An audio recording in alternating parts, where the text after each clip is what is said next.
قبل ما ابدأ الفيلم يا عزيزي، لو انت جديد معانا ما تنساش تشترك وتفعل زر الجرس واللايك بقى والحركات الحلوة. وبرضه الناس اللي متابعانا ونسيت تشترك يا ريت يشتركوا برضه عشان بيفرق معانا كتير. كالعادة بقى هنصلي على النبي ونبدأ بسم الله. فيلمنا بيبدأ بتوماس وهو بيقطع الأخشاب، وكان عايش في بيت لوحده في وسط الغابة. في الناحية التانية كانت أوليفيا واقفة قدام مرايتها عادي مهمومة وحزينة، وبيدخل عليها حبيبها جيمس وبيقول لها إن أخوها بره وإنه عاوز يتكلم معاها. وشكل كده الدنيا ما بينهم ما كانتش أحسن حاجة، وبتتكلم معاه شوية وبعدها بياخد بعضه وبيمشي. ولما بتدخل بيسألها جيمس هو جاي ليه، فبتعرفه إنه جاي يسلم عليها عشان مسافر. بس جيمس ما بيصدقهاش وبيتعصب عليها لأنه كان فاكر إنه جاي يديها فلوس، وبيقول لها تقوم تجهز على السريع عشان يروحوا يجيبوا الطلبات. في الوقت ده كان توماس في طريقه لمحطة البنزين، ولما بيوصل صاحب المحطة بيطلب منه يشتري الأخشاب اللي معاه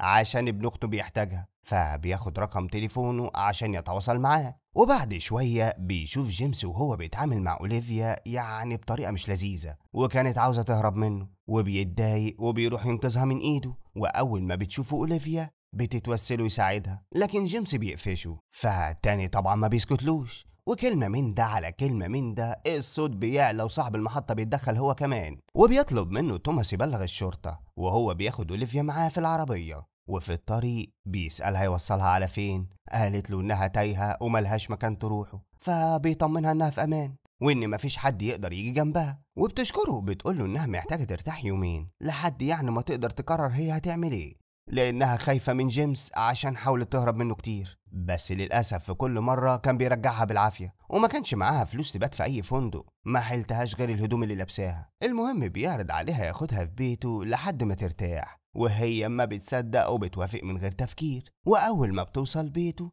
بيعمل لها حاجة سخنة تشربها عشان تهدى، وبتقول له إن حياتها مع جيمس في الأول كانت زي السمنة على العسل. وما تسألنيش يا عزيزي إيه علاقة السمنة بالعسل، قصدها يعني كلها حب وحنية. بس فجأة بقى العكس تماما، وبقى بيتعامل معاها بطريقة مش لذيذة، وحرفيا بقى لها فترة يعني متبهدلة وطلع عينيها معاه. وكل مرة يرجع يقول لها حقك عليا يا ست الكل، ما كانش قصدي. وهي كانت بتسامحه عشان بتحبه.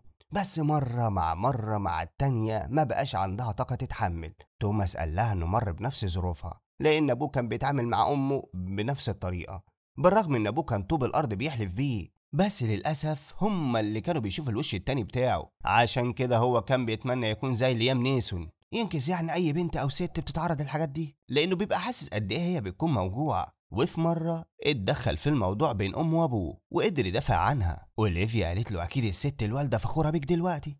بعدها بتسأله بيشتغل إيه، وبتعرف إنه بيعمل برامج على الإنترنت، عشان كده قرر يشتري الكوخ ده ويعيش مع نفسه وسط أجواء الغابة والبحيرة قدامه، حاجة كده حلوة. وبعد ما بياكلوا بيدخل يوريها الأوضة اللي هتنام فيها، وكمان بيكون جايب لها هدوم تلبسها عشان تعرف تنام. وبالليل بيجي لها كوابيس من كتر خوفها، وتاني يوم الصبح بتقوم تلاقي توماس مجهز لها الفطار وبيعرفها ان البيت بيتها لحد ما تحس انها حابة تمشي. وبعد شوية بتخرج وبتلاقيه بيتكلم في التليفون، ولما بتسأله كنت بتتكلم مع مين، بيقول لها انه ما كانش بيكلم حد، وانه بس كان بيراجع يومه بس يعني بصوت عالي. فبتقول له انها موافقة تقعد عنده فترة لحد ما تتعافى، وطبعا بيعرفها انه مرحب بيها. وشوية كمان بيكون رايح يخلص شوية شغل، فبيديها علبة الألوان وكراسة رسم عشان تسلي نفسها. وبتستغرب وبتقول له عرفت منين ان دي هوايتي المفضلة؟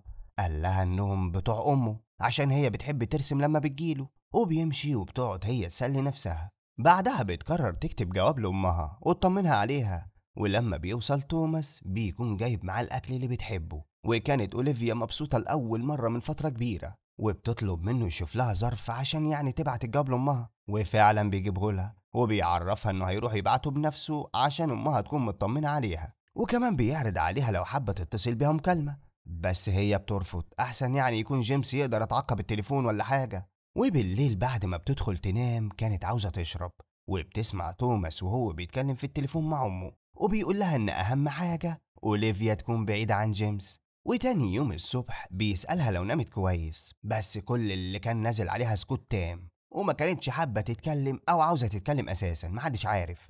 فبيروح هو على شغله، وفي الطريق بيقرأ جواب أوليفيا، وشكله كده يا عزيزي مش ناوي يبعته، هي السحنة باين عليها. أما أوليفيا كانت قاعدة مش عارفة هي فعلا اللي سمعته ده حقيقة ولا كذب.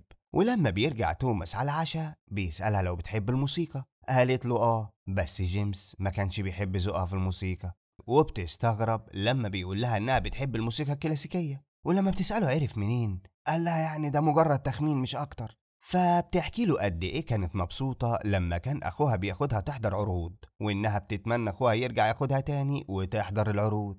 وفي الاخر بتشكره على ضيافته ليها، وبتعرفه انها هترجع لجيمس، يمكن يعني لما يلاقيها روحت يسامحها على اللي حصل، عشان هي خايفة ان هو اللي يلاقيها، وساعتها هيطلع عليها القديم والجديد والمستعمل كمان. بس هو بيتضايق من كلامها وبيقول لها خلينا نكمل كلامنا بكرة. وفي ثانية الا ثانية بيقوم يتصل يحكي لأمه اللي حصل، وبيقول لها انه مش هيسمح لها تمشي، وكمان مصمم يساعدها تبدأ من جديد. بعدها بيرجع لأوليفيا وبيقول لها انها لازم تواجه جيمس وتبطل بقى تعيش دور الضحية، لان الدنيا مش عاوزة الضعيف. فبتقول له انها برضه شافت ايام حلوة معاه، بس بيقول لها ان حياتك دي عاملة زي جهاز الكمبيوتر، لما بيدخله فيروس لازم تمسحيه نهائي عشان تقدر تبدأ حياة نظيفة، وان جيمس ده هو الفيروس ذات نفسه، عشان كده لازم تمسح كل الذكريات القديمة من حياتها وتبدأ بقى تبرمج حياتها من جديد. وبيجهز لها الكاس وبيقوم يلعبوا شوية عشان تغير مودها، بس فجأة بتحس نفسها دايخة وبتشوف كل حاجة 2 3، وأول ما بتغمض عينيها بتشوف جيمس بيجري وراها وكان عاوز يخلص عليها، بس بتطلع بتحلم. وبسرعة بيجري توماس يطمن عليها، وتاني يوم الصبح بتصحى بتلاقيه بيتكلم مع أمه تاني وبيحكي لها اللي حصل بالليل بالتفصيل، وبيقول لها إن أوليفيا مش فاكرة أي حاجة من اللي حصل، وإنها عارفة إن كل ده كان حلم. وأول ما بيشوف أوليفيا واقفة بيشيل السماعة في جيبه وبيطلب منها تساعده في تحضير الفطار وتقطع البصل، بس هي كانت متوترة وخايفة وبتمسك السكينة وبتخبيها معاها، وابتدت تحس إن الدنيا مش تمام في البيت ده. وبعد شوية بتقوله إنها هتدخل تستحمى لحد ما يخلص، وقبل ما بتمشي بيقول لها إنه معاها لحد ما تتخطى الأزمة دي. وبتدخل الحمام وشكلها كده كانت خلاص تعبت من الدنيا، بس بيطلع توماس شايفها، ولما بيكلم أمه بيعرفها إنه سابها عشان متأكد إنها مش هتاخد الخطوة دي لأنها سلبية جدا وضعيفة. وفعلا أوليفيا بتخاف، وأول ما بتطلع بتخبي السكينة، وعلى الفطار بتسأله ليه فتح الرسالة بتاعتها وقراها، ولسه هيقول لها وات قالت له إنها سمعته لما كان بيقرأ وصوته كان عادي، وبتفضل تعيط وبتقول له منين بيساعدها ومنين بتسمعه بيحكي لواحدة تانية على كل اللي بيحصل معاها بالظبط. فبيقول لها إن كل اللي بيعمله معاها ده عشان يحميها، وكمان كان مصمم إنه كان بيكلم نفسه وما بيكلمش حد، وإنه فتح الظرف عشان يقدر يعرف العنوان ويكتبه. ووقتها الفضول خده وقرا الرسالة، وعشان هي لقت الجواب بيقول لها إنه بعته عن طريق البريد الإلكتروني عشان أمها ما تعرفش مكانها زي ما هي عاوزة، وما كانتش عارفة تعمل ايه، تصدقه ولا ما تصدقوش. وأول ما بتدخل تنام بيتصل بأمه وبيقول لها إنه هيبدأ يعلمها درس جديد، ولما بيدخل البيت بيسألها لو أكلت، فبيلاقيها ما اتحركتش من مكانها من ساعة ما مشي. فبيروح يحضر الأكل لنفسه هو بس عشان تتعلم ما تعتمدش على أي حد وتعمل حاجتها بنفسها. تاني يوم الصبح بيقول لها إنه ملاحظ إنها ما كلتش وكمان سايبة المطبخ من غير تنظيف، ولما بتبص في إيده بتلاقيه ماسك سلك كتير، وكانت نظراته لها المرة دي عزيزي غير كل مرة. فبتقول له حس كده بقى أنا جاهز أروح بيتي، لكن بيمشي من غير ما يرد عليها، وبسرعة بتنزل تفتش الأوضة اللي كان طالع منها، لكن هو بيرجع في الوقت ده وبيحس بيها. ولما بتطلع بتلاقي السماعة بتاعة تليفونه، وأول ما بتحطها في ودنها بتسمع صوت واحدة وبتقول لها إنها عارفة اسمها، وفي ثانية بتلاقيه وراها. ولما بيسألها بيتكلم مين قالت له إنها ما سمعتش حاجة، بس كانت مصممة إنها تمشي وبتوعده إنها مش هترجع لجيمس. فبيقول لها تمام يبقى لازم نحتفل الأول، وبيروح يجيب لهم كاسين، والبنية بتروح في عالم تاني موازي. وأول ما بتفوق بتلاقي نفسها مربوطة، بس هو كان راجل حنين وكان سايب لها طول عشان يعني تتحرك في البيت براحتها، وبيعرفها إنه عمل كده عشان بس قلقان عليها مش أكتر، عشان هي مش أمينة على نفسها.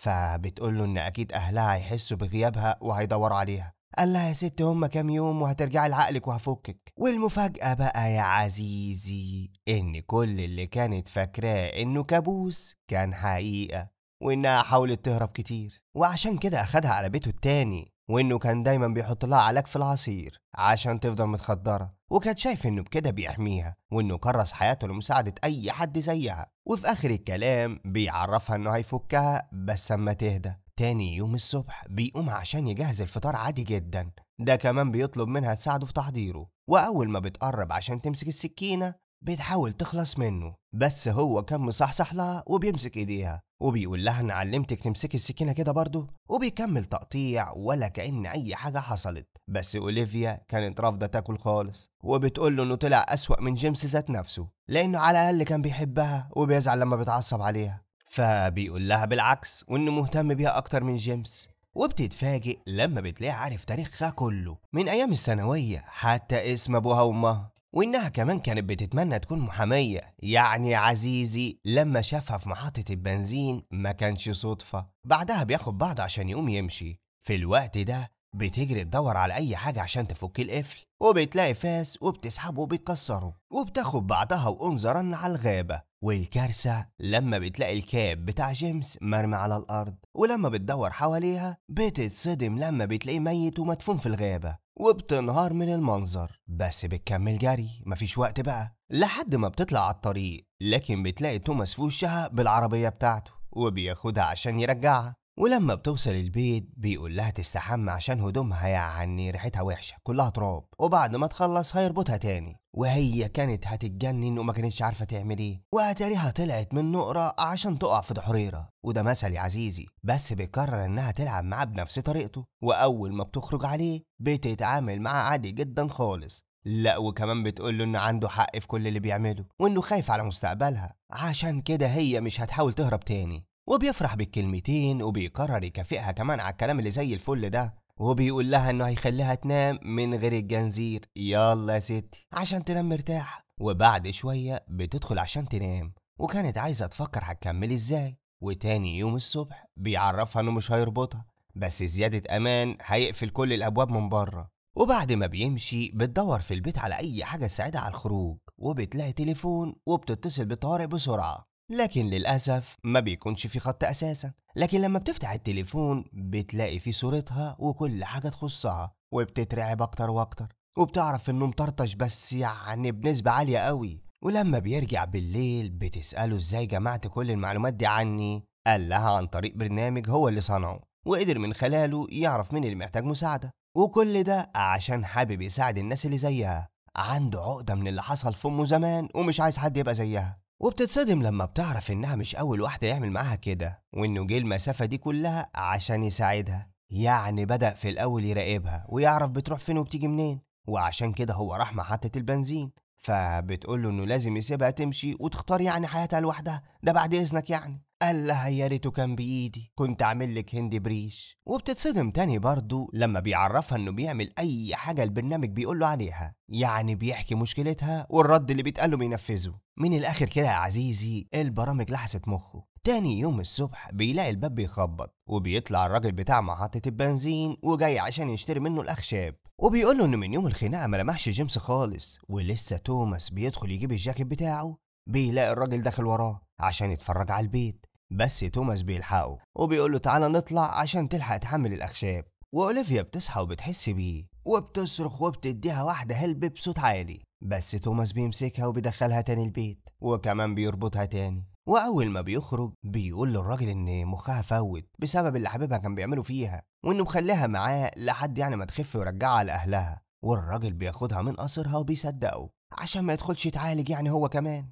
أما أوليفيا بتقوم تمسك السيخ وبتستخبى ورا الباب، وأول ما توماس بيدخل بتديله واحدة حلوة، وبسرعة بتاخد المفتاح بتاع القفل من جيبه وبتجري بسرعة على الغابة. لكن توماس يفوق وبياخد السلاح بتاعه وانظرا وراها، وبيقول لها انها لازم تموت عشان هي عارفة عنه كل حاجة، بس هي بتضربه على ايده، واول ما السلاح بيقع منه بتخلص منه بسرعة وبتاخد بعضها وبتهرب، لحد ما بتطلع على الطريق وبتقابل الراجل بتاع محطة البنزين، وبيقول لها انه كان راجع يساعدها لما حس يعني انها في خطر. وفي الطريق بيعرض عليها تروح اسم الشرطة، بس هي بترفض وبتقول له انها تمام وخلصت كل حاجة. لكن الكارثة انها كانت فاكرة انها خلصت من توماس، بس مفيش منه الكلام ده. بيقوم وبيرجع على البيت، وبعد فترة بنشوف اوليفيا قاعدة مع اخوها وبتحكي له على ايام زمان. بس المصيبة بقى انها كانت ماشية على نمط توماس بالظبط، يعني هو كان بيعالج الستات المجروحة وهي هتعالج الرجالة. يعني نلحق احنا بقى بسرعة نستخبى انا وانت يا عزيزي بدل ما يجوا يعالجونا احنا كمان. ضربت اللايك، قلت لي رايك في كومنت، لانه بيخلص الفيلم على كده. الناس اللي مش مشتركه يا ريت تشترك عشان يوصل لها كل جديد، واشوفكوا الفيلم الجاي.